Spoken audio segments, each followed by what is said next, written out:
My name is Karen. I'm 20 years old. I live with my mom and my stepfather. My real dad died when I was 7. He was kind to me. He gave me books and told me bedtime stories. But now he's gone forever. After my dad died, my mom met another man. His name is Sam. I don't like him. At first he was quiet. Then he changed. He shouted a lot. He broke things.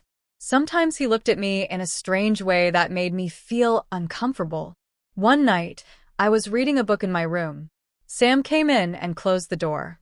I got scared and ran to my mom. I cried and said, "Mom, please help me. Sam is not good. He scares me." But my mom didn't believe me. She looked at me with cold eyes and shouted, "Stop lying, Emily. Sam is your father now. Show respect." My heart broke. My mom chose to believe him instead of me. The next day at school, my teacher, Miss Laura, asked me if I was okay. I looked down and said, yes. But inside, I was not okay. That night, I couldn't sleep. I cried in my bed. I felt so alone. It felt like no one wanted me, not even my own mother. The next morning, a woman came to our house. She wore a black jacket and said she was from social services. She looked at me kindly and said, "Emily, you need a safe place. You will come with me." I didn't understand. I looked at my mom, but she said nothing. She just looked away. "Pack your things," the woman said. I packed a small bag. I took my teddy bear, my notebook, and one photo of my dad. My mom didn't hug me when I left. I asked, "Where are we going?" And the woman said, "Somewhere safe." We drove through a big metal gate. Behind it was a tall, gray building. "This is your new home," the woman said. It looked cold and quiet. Inside, the hallway was long. I saw many closed doors. It smelled like old books and soap. Some girls looked at me, but they didn't smile. They all had sad eyes like mine. "This is a shelter. You will live here now. You will be safe," the woman said. She took me to a small room. There were 2 beds, 1 desk, and a small window. A girl was sitting on the bed near the window. "This is your roommate. Her name is Lily," the woman said. I said, "Hi." Lily looked up and quietly said, "Hi." The woman left and closed the door. I sat on my bed and held my teddy bear. I felt cold and scared. After a few minutes, Lily asked, "Your first time here?" I said, "Yes." She said, "Me too. I've been here 3 days." I asked, "Do you miss home?" She looked at the wall and said, "No. My home was not good." I whispered, "My home was not good too." We didn't say anything else, but I started to feel something. Not friendship yet, but maybe hope. That night, I couldn't sleep. I cried quietly in bed. I missed my dad. I even missed my mom, even though she didn't believe me. Then I felt something warm. Lily gave me a blanket and said, "You are cold." I looked at her and said, "Thank you." She nodded and said, "I was cold too." That was the first kind thing someone had done for me in a long time. I didn't know her well, but in that moment, she felt like a sister. Maybe this place wasn't home, but maybe I could start to feel safe here. Days passed. I met more girls. Each girl had her own story. Each one had pain. There was Sarah. She was kind and smiled a lot, but she never talked about her family. There was Maya. She was quiet but strong. She helped me with my homework. Sometimes I still felt very sad. I remembered Sam's angry voice and my mother's cold eyes. One day I told Lily, "I feel lonely inside." She looked at me and said, "Me too." We sat in the small garden. The sun was warm and flowers were blooming, but our hearts still felt heavy. I asked, "Why did they leave us?" Lily didn't answer. She just held my hand. That made me feel better. I learned something important. I am not alone.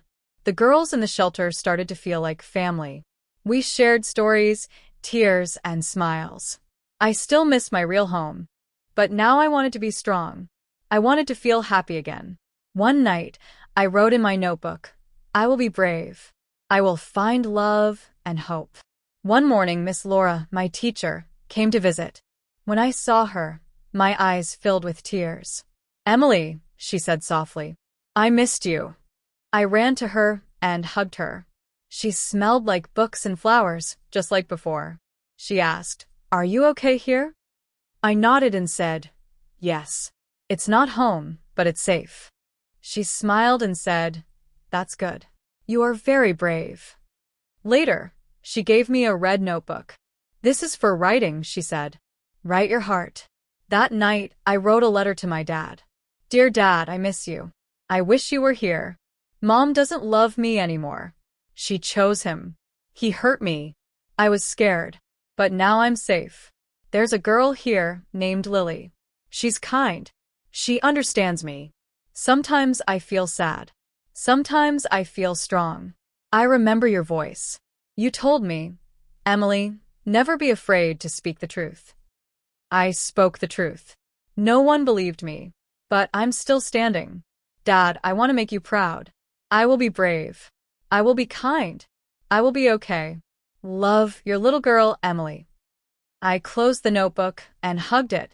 That night, I fell asleep with a small smile. I felt my dad near me in my heart. And for the first time in a long time, I didn't cry. One cold morning, we were all sitting in the shelter's living room when the doorbell rang. A worker came in and said, Emily, someone is here to see you. Who? I asked. Your mother, she replied. My heart stopped. My legs felt weak. My hands were cold. I didn't want to see her. But I walked to the front room. She was standing there, wearing a long brown coat. Her hair looked the same. Her eyes looked tired. Emily, she said. I didn't answer. She took a step closer. I'm sorry, she said. I didn't believe you. I was scared. I didn't want to lose him. But I lost you. Tears filled my eyes. You let him hurt me, I said. I know, she whispered. I know, she whispered. I was wrong. She held out her hand and asked, Can you forgive me? I wanted to scream, cry, and run away. But I stood there and said quietly, I don't know. Not today. She nodded and said, That's okay. I just wanted you to know I love you. I always did. I was just too blind to see it. Then she left. I didn't cry. I didn't smile. But something inside me opened. Not a door, not a window, just a small space for healing. Spring came. The trees turned green. Flowers grew in the garden. Every morning I went outside. The sun felt warm on my face. I closed my eyes and smiled. I was still in the shelter, but something inside me had changed. I was not the same girl anymore. I was stronger. I wasn't afraid to speak. I wasn't afraid to cry. I wasn't afraid to feel. One afternoon, Lily sat next to me on a bench. She said, You look happy today. I said, I am. Why? She asked. Because I know who I am now. I showed her a new letter I wrote in my red notebook. She read it slowly. Dear me, you are not broken. You are not weak. You are not the girl nobody wanted. You are brave. You are kind. You are loved. And you are enough. Love, Emily.